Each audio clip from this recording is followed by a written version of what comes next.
अरे शरणम जय गो माता जय गोपाल। मेरे प्यारे ऑनलाइन दर्शकों, आप सभी का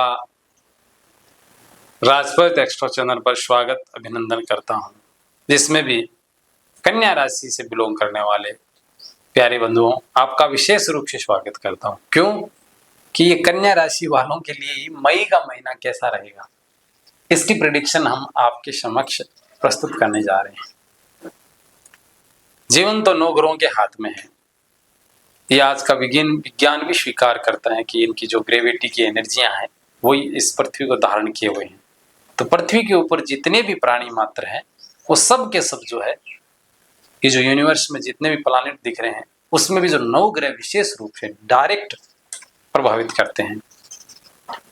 तो अब बात है कि कन्या राशि से कौन बिलोंग करता है, जिनका नामाक्षर टो अक्षर से हो, पा पी पू शैण ठे पे पो, ये जो अक्षर है प्रिय बंधुओं, ये कन्या राशि को बिलोंग करते हैं। आपको ये वीडियो पूरा देखना है। रीजन कि जहां जहां कुछ चीजें डिस्टर्ब कर रही है ग्रहों के अकॉर्डिंग, उसकी आपको सटीक रेमेडी दी जाएगी।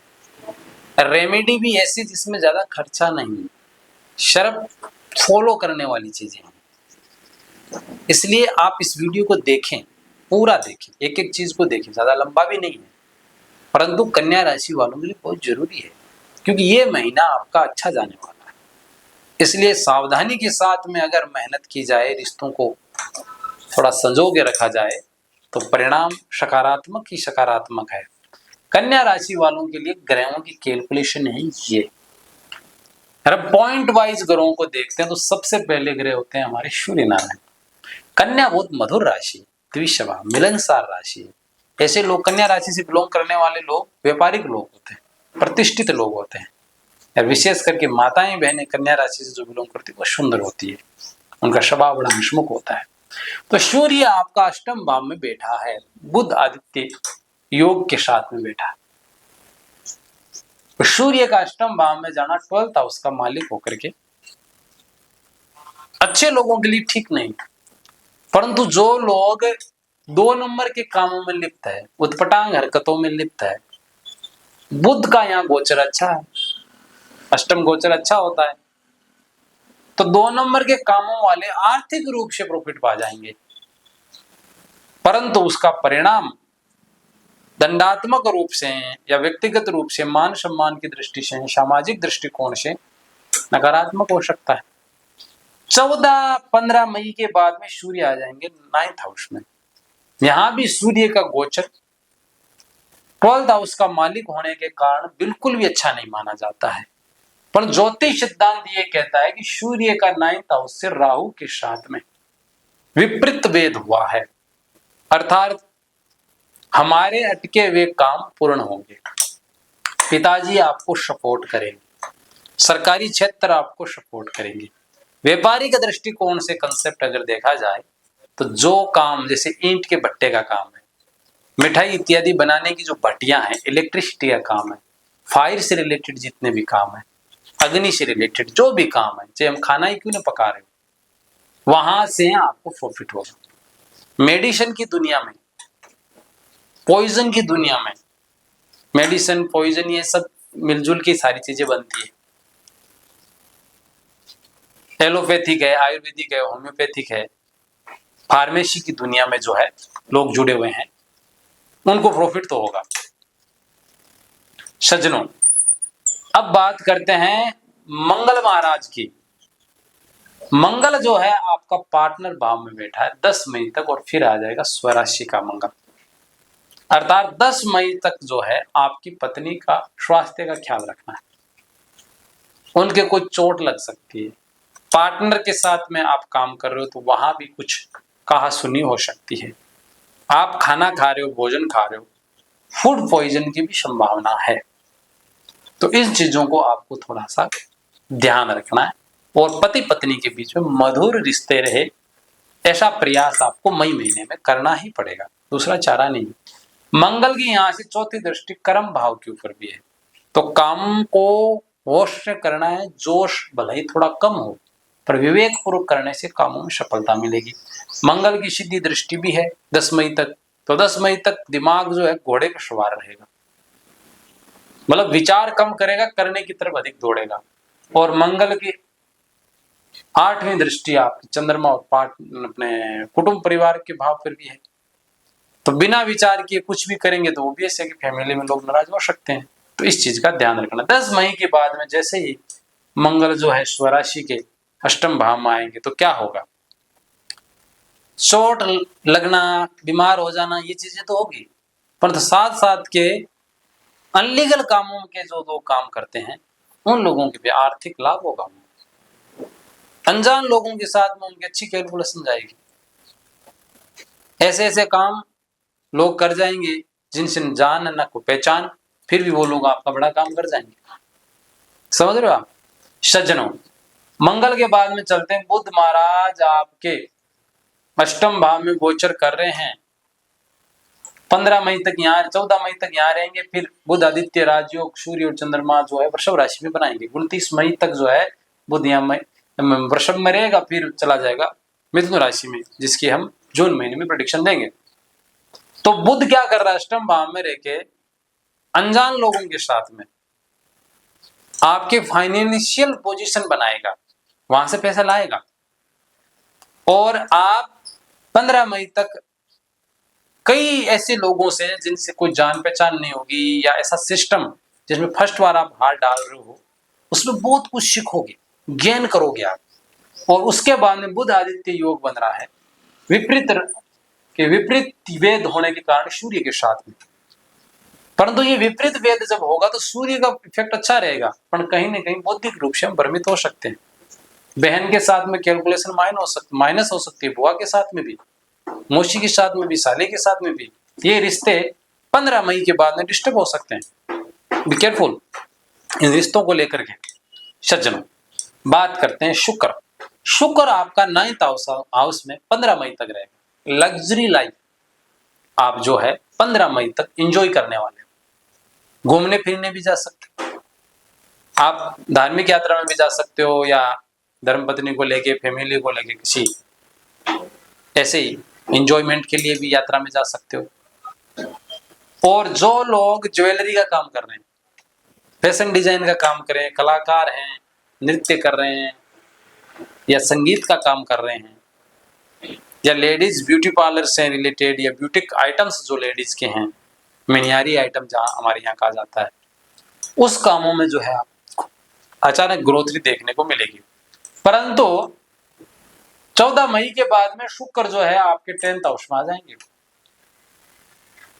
सपोर्ट मिलेगा, परंतु हम कामों के लेके उदासीन हो सकते हैं शुक्र की तरफ से, मतलब अपने आप को थोड़ा आराम पसंद स्वभाव में ढाल लेंगे, जो ठीक नहीं। तो शुक्र बहुत कुछ देना चाह रहा है, परंतु आपका नेचर जो है मानसिक रूप से ढीला हो सकता है अपनी प्रोफेशनल लाइफ को लेकर के। तो ऐसा नहीं करना चाहिए, आपको हार्डवर्किंग करनी चाहिए। सज्जनों, बात करते हैं गुरु की। गुरु आपकी कुंडली में 7th हाउस और 4th हाउस के मालिक होकर के 10th हाउस में डायरेक्ट दृष्टि दे रहा है। गुरु 10th हाउस का गोचर जो है थोड़ा सा व्यक्ति को डरपोक बना देता है, निर्णय लेने में देरी करवा देता है, परंतु गुरु की सीधी दृष्टि भी है, और गुरु की जो है 5वीं दृष्टि धन भाव के ऊपर भी है, और 9वीं दृष्टि जो गुरु की है 8 और 9 ये राहु के ऊपर भी है। तो अपने शत्रुओं के साथ में अच्छी कैलकुलेशन बना के रखें, उनको शांत रखें, प्रतिस्पर्धियों से उलझने की आवश्यकता नहीं है। आप अगर दूध उत्पादन का काम कर रहे हो, खेती बाड़ी के काम में लगे हो, धान की खेती कर रहे हो, और सब्जी की खेती कर रहे हो, इत्र पुष्पों की खेती कर रहे हो, ऐसे कामों में, पशुपालन से रिलेटेड कामों में आपका फिक्स डिपॉजिट बढ़ाएगा गुरु। सज्जनों, अब चलते हैं, बात करते हैं शनि देव की। शनि आपके पार्टनर भाव में बैठा है, पत्नी के स्वास्थ्य कमजोर करेगा, पत्नी के साथ में मतभेद पैदा करेगा, उनके आरोग्य में नेगेटिव इफेक्ट शनि देगा ही देगा, क्योंकि शनि यहाँ 6ठे भाव का मालिक भी है। शत्रुओं को पोषित भी करेगा, प्रतिस्पर्धियों में द्वेष भरेगा, 5वें भाव का मालिक है। जिन लोगों के प्रेम संबंध चल रहे हैं उनके ब्रेकअप भी हो सकते हैं, कारण अनेक बन सकते हैं। तो इन रिश्तों को बचाने की आवश्यकता है। अपने बच्चों के साथ में कैलकुलेशन अच्छी रखें। शनि की तीसरी दृष्टि शुक्र के ऊपर भी है, तो प्रमाद, आलस्य, बहुत कुछ चीजें मिल भी रही है, परंतु हम अपने आलस्य में स्वभाव के कारण जो है कई चीजों को गंवा भी सकते हैं। तो अलर्ट रहना बहुत जरूरी है कामों को लेकर के।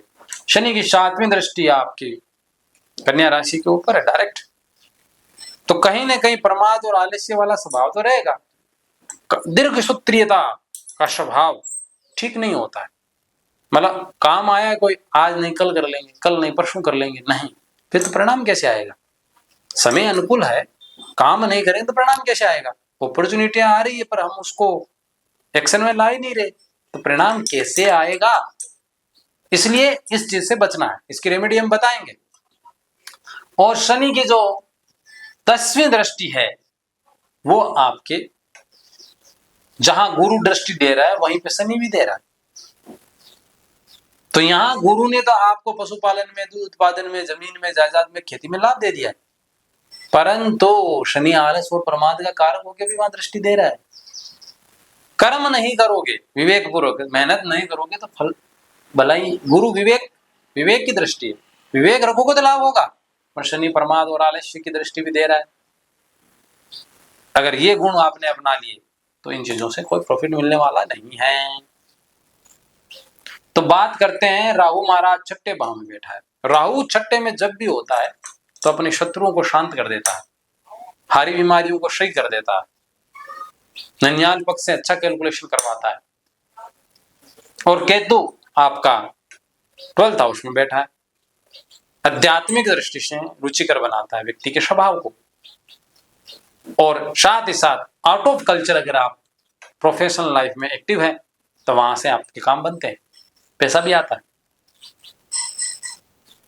तो ये चीजें जो है ओवरऑल निकल के आई। चंद्रमा आपका कुटुंब भाव में बैठा है, परिवार शनि रखेगा, प्रेम रखेगा, परंतु आपका स्वभाव परिवार में नोकझोंक कर सकता है, परिवार आपके साथ नहीं करेगा, आपका स्वभाव कर सकता है। तो ओवरऑल मुझे जहां तक कन्या राशि वाले लोगों के लिए मई का महीना 2026 का अच्छा नजर आ रहा है। फिर भी कुछ छोटी छोटी रेमेडियो की आवश्यकता तो है। सूर्य अच्छा ही जा रहा है विपरीत वेद के कारण, परंतु फिर भी कोई भी काम करो ना तो गुड़ खा के करो, मीठा खा के करो, उसमें भी गुड़ ज्यादा अच्छा। बाकी कोई भी मिठाई खा के काम करें, आप सुबह निकले थोड़ा मीठा खा के काम के लिए निकले, काम होगा आपका। मंगल अच्छा नहीं है, 10 मई तक तो बिल्कुल अच्छा नहीं, उसके बाद में भी विपरीत राजयोग जैसा है, तो वहां भी मतलब नेगेटिव चीजों में तो रुझान दे रहा है। नेगेटिव चीजों में लाभ भी होता है, पर साथ साथ में मान अपमान और कानूनी में अगर पड़ गए कहीं कानूनी प्रपंचों में तो हानि भी हो जाती है यार।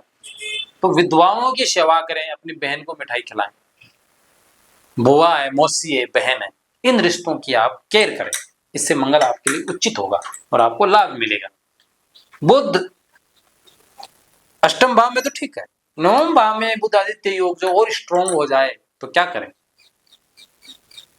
हरी वस्तु का दान करें और गणपति अथर्वशीर्ष का पाठ करें तो और भी उत्तम है। तो ये छोटी छोटी रेमेडियो के साथ में अगर आप इस मई महीने में चले जाएं, इन रेमेडियो को फॉलो कर लें, तो निश्चित रूप से आपका मई का महीना कन्या राशि वालों के लिए फेबुलस हो जाएगा। प्रिय बंधुओं, ये एक मोटे मोटे रूप से दृष्टि दी है हमने कि ये स्वभाव, ये नेचर ग्रहों का इस राशि वालों के लिए इस तरीके से जा सकता है, कैन बी।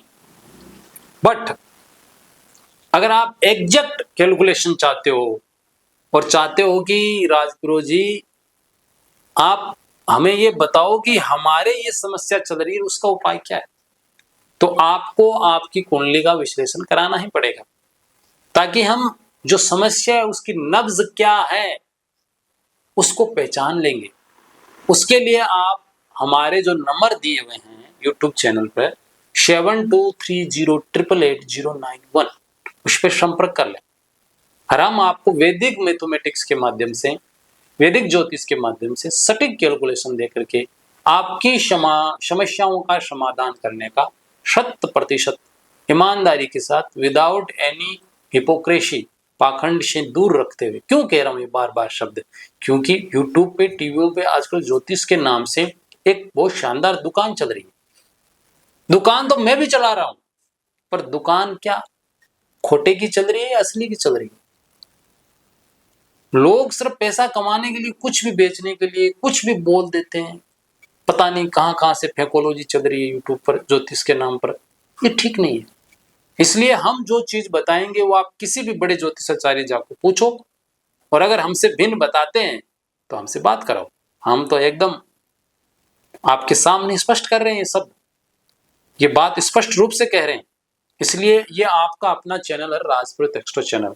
इसको लाइक तो करना, शेयर भी करना और सब्सक्राइब करना तो आपको भूलना ही नहीं है, और बेल आइकन दबा दें तो हमारे द्वारा जो भी मार्गदर्शन प्राप्त हो रहा है ज्योतिष का, उसका नोटिफिकेशन आपको तत्काल प्राप्त हो जाएगा।